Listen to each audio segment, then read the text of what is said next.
Área de gestión de la información. Y estábamos describiendo el panorama en el área metropolitana de Buenos Aires. Empezó ayer una nueva etapa, mejor dicho, volvimos a la fase en la que estábamos después del shock de fase 1. Y para hablar un poco de eso estamos en comunicación con Leticia Seriani, subsecretaria de Gestión de la Información, Educación Permanente y Fiscalización del Ministerio de Salud de la provincia de Buenos Aires. Leticia, Florencia Halfon te saluda, ¿cómo te va? Gracias por atendernos. Hola, ¿qué tal? Buen día, ¿cómo estás? Bien, te quiero consultar porque recién contábamos que en la ciudad de Buenos Aires hay un trabajo que se está haciendo por zonas y una percepción de cuáles son las zonas que ahora están subiendo y cuáles las que están bajando. ¿Ustedes también tienen esta idea en provincia de Buenos Aires? Sí, bueno, obviamente en la provincia de Buenos Aires es enorme, es muy grande y tiene una heterogeneidad muy grande, también en términos de cómo ha impactado, cómo viene impactando la pandemia y efectivamente hay claramente zonas con distintas realidades. Una, por supuesto, es el AMBA, pero incluso hacia adentro del AMBA, o sea, hacia adentro del conurbano, digamos, o de los municipios de la provincia que forman parte del AMBA, también hay distintas realidades y uno ve cómo todo lo que es el primer cordón, están los municipios donde concentran la mayor cantidad de casos y donde el porcentaje de ocupación de camas es el más alto, y luego eso se va corriendo y va disminuyendo hacia el segundo, tercer cordón y luego hacia el interior. De todas maneras, sí hay una situación distinta hoy respecto a lo que se veía hace unas semanas atrás, que es que empiezan a aparecer brotes o casos, focos en municipios del interior que hasta ahora o no habían tenido o habían tenido y habían logrado controlarlo, como si se fuera corriendo y desplazando el virus, ¿no? Desde un epicentro hacia la región más periférica. Claro. Hay una percepción de que ayer con el Día del Amigo hubo descuidos y responsabilidades, no irresponsabilidad, sino irresponsabilidad.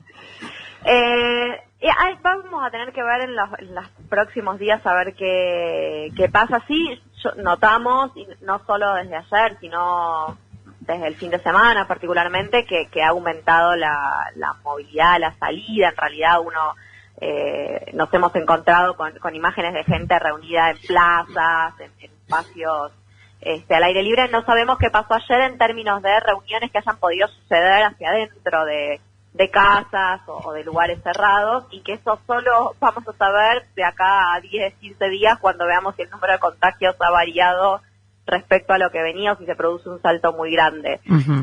Obviamente la expectativa es que no, y que todos hayamos tomado conciencia y hayamos sido cuidadosos, porque es la única herramienta que tenemos para cuidar la fase en la que estamos, sobre todo, y no tener que volver a retroceder hacia una mayor restricción, que es lo que va a suceder si efectivamente en 10 o 15 días vemos que o bien la velocidad de los contagios disminuyó y entonces aumentó la velocidad, disminuyó el tiempo de duplicación, o bien el porcentaje de camas del sistema de salud nos marca una alarma respecto a la posibilidad de una saturación. Está bien, te iba a preguntar qué números tenemos que mirar ahora. O sea que si de acá a 2 semanas aumenta mucho la ocupación de camas o se duplican más rápido los casos, podemos volver de fase.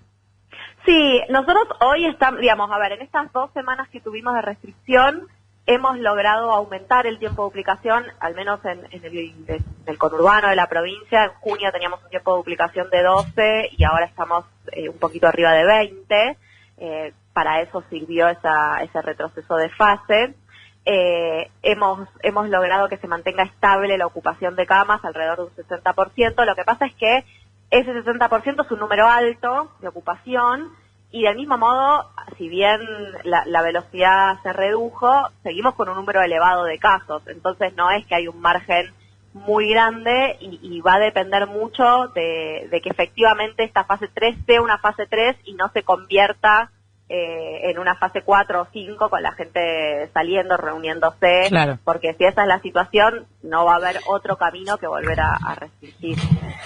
¿Qué tal, Leticia? Nico Fiorentino te saluda. Entre las estrategias diferenciadas o escenarios diferenciados, tal vez como lo más notable a la vista entre la ciudad de Buenos Aires y el conurbano bonaerense son las salidas recreativas o las salidas deportivas que sabemos en la ciudad se habilitaron desde ayer y en la provincia de Buenos Aires recién en fase 5 están las habilitadas las salidas recreativas para deportes individuales, para correr básicamente. ¿Cuál es la evaluación que hacen en la provincia para restringir esa actividad?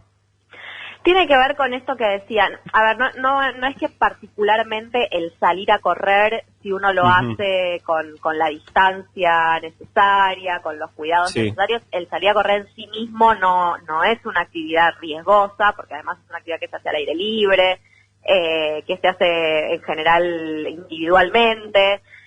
Lo que sí sucede es que hay, digamos, por un lado, el riesgo de que salga mucha gente, que eso sí ya empieza a ser una situación más complicada, y por otro lado hay otra cuestión en términos de cierta sensación de relajamiento, ¿no? Como nosotros lo que entendemos es que en la situación en la que estamos, al menos en el AMBA, lo que tenemos que ir habilitando son aquellas cosas que son sumamente necesarias y que uno no podría posponer. Y todo lo que se puede ir posponiendo, ir dejándolo para fases más avanzadas, porque si no parece como cierta idea de que ya ha pasado la situación, lo peor, que ya esto terminó, que estamos cerca del final, y todos nos empezamos a relajar un poco, y eso es lo que produce las situaciones de riesgo, porque se pasa muy rápidamente de una salida a correr a una salida a encuentros en las plazas, que es lo que vimos el fin de semana, ¿no? Encuentros en las plazas. ¿Podemos hablar de una situación más simbólica que epidemiológica? Es simbólica, pero también hay epidemiológicamente, digamos, tiene que ver con esto de nosotros estamos haciendo, digamos, la habilitación, incluso en fase 3, en este retorno a fase 3, no se está dando de todas las actividades al mismo tiempo, sino que se está dando en forma paulatina, con fechas, primero industrias, luego comercios de cercanía, y recién para el 27 se van a habilitar, por ejemplo, peluquerías en el AMBA. O sea, viene siendo muy progresivo, y en ese proceso y en esa habilitación progresiva, tiene que ver con ir priorizando aquellas actividades que son más importantes en términos económicos, comerciales, y ir dejando lo recreativo o lo deportivo para más adelante, porque entendemos que no se puede habilitar todo junto, que si uno habilita todo junto, eso va a redundar necesariamente en un pico, en un aumento muy significativo de los casos, y entonces en esa situación ir priorizando aquello que nos parece que es más importante. Leticia, una cosa que me parece que está más evidenciada en la ciudad, pero no lo tengo muy claro en el conurbano, es que en algún momento parecía que el foco se concentraba en los barrios más vulnerables, en las villas de la ciudad, y ahora parece más afectar a sectores medios.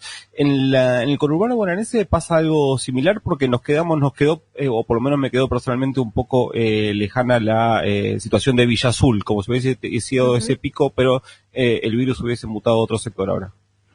Sí, en realidad nosotros en la provincia la situación sí es similar, el virus está desparramado por todo el AMBA, no se concentra en barrios populares, y eso en un punto hace más complicada la situación, porque cuando tenemos focos o brotes concentrados en un lugar es mucho más fácil abordar, porque uno sabe a dónde tiene que ir a buscarlos y cómo contenerlos, como fue el caso de Azul, que de hecho fue el primer brote grande que tuvimos en un barrio popular, que se logró contener muy bien. De hecho, esta semana estuvimos trabajando en testeos de cero prevalencia para saber cuánta gente había estado en contacto con el virus, y nos dio que solo un 15% del barrio, que eso quiere decir que se actuó muy rápido, porque si comparamos, por ejemplo, con lo que pasó en Villa 31, en Cava, donde tenían un 50% de cero prevalencia, la verdad es que la intervención en Villa Azul fue muy, muy efectiva. Tuvimos otros brotes en algunos barrios particularmente, en Itatí, en Quilmes, en el barrio San Jorge, en el barrio José Luis Cabezas, pero fueron situaciones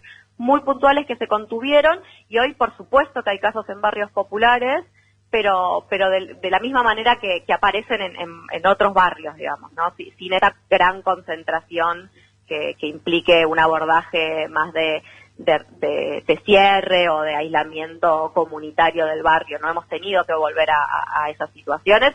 De todas maneras, venimos con una estrategia muy fuerte de vigilancia activa en barrios populares, de salir casa por casa a buscar casos sospechosos, para que si efectivamente en algún momento sucede algo de esto, otra vez poder contener el brote. Pero es cierto que el virus la verdad es que está muy, muy desparramado en todo el conurbano. Leticia, ¿no es una novedad que la provincia de Buenos Aires es gigante y que también es gigante el conurbano? Pero cada vez que sacamos a un funcionario bonaerense, recibimos mensajes que nos hablan de que en provincia de Buenos Aires no se cumple la cuarentena, y yo descuento que se está hablando de situaciones específicas, como también hay percepciones en la ciudad de Buenos Aires, que en mi barrio se llena de gente. Pero lo que te quiero consultar sobre esto es, porque como hace mucho hincapié en que algunas decisiones no se toman en relación no solamente a lo simbólico, sino también a un mensaje de vamos de a poco, que esté claro que todavía no es momento de relajación para estas cosas. Me pregunto si va a haber en esta etapa específica algún tipo de control más específico en algunos lugares del conurbano, o si no creen que esa circulación que está habiendo en determinados lugares sea riesgosa. No, sí, toda circulación, todo aumento de la circulación implica un aumento en el número de contagios. Eso está, digamos, tenemos sobradas muestras en la provincia, en nuestro país, de que es así, y por eso es necesario que la circulación se reduzca todo lo que se pueda. Y en ese sentido sí se realizan controles que tienen que ver con los controles, no solamente del transporte público, para garantizar que solamente viajen los personal esencial, digamos, aquellos que están exceptuados, y que lo hagan con las condiciones de prevención y de cuidado necesarias, sino también en los accesos, el control vehicular, pero también hay una situación de circulación que es más de a pie, digamos, y que yo insisto con esto, en realidad la circulación, si es una persona que sale 2 cuadras a comprar comida, eso no es un problema, eso está permitido, eso se puede hacer con todas las medidas de cuidado. El problema es que rápidamente lo que estamos viendo, que pasa en Cava y que pasa también en el conurbano de la provincia, es que esa circulación se termina transformando en un encuentro, una reunión, y eso es lo complejo, y lo que tenemos que evitar, y por supuesto sí se trabaja con controles. Lo que pasa es que, bueno, es imposible que se llegue a controlar todo. Digo, que cada una de las plazas de cada uno de los municipios tenga el control necesario para evitar estas situaciones. Y por eso, más allá del esfuerzo enorme que hace el Estado y que viene haciendo y que seguirá haciendo, y de la responsabilidad que tenemos como Estado en eso, es necesario apelar una vez más a la responsabilidad individual, pero me parece que sobre todo no solo en términos del cuidado individual o de la responsabilidad de cada uno individualmente, sino del impacto que eso tiene en términos colectivos, ¿no? Del cuidado individual para favorecer o para fortalecer un cuidado colectivo, porque ponerlo solo en términos individuales me parece que se corre el riesgo de que entonces sea una decisión personal, voluntaria. Sí, sobre el propio cuerpo. Exactamente, y en todo caso, si uno se quiere contagiar, bueno, es una decisión. Claro. El problema es que en esa decisión ponemos en riesgo a otros que están en situaciones mucho más desventajosas frente al virus, y por eso tenemos una responsabilidad colectiva en esto, de cuidarnos más que una responsabilidad individual.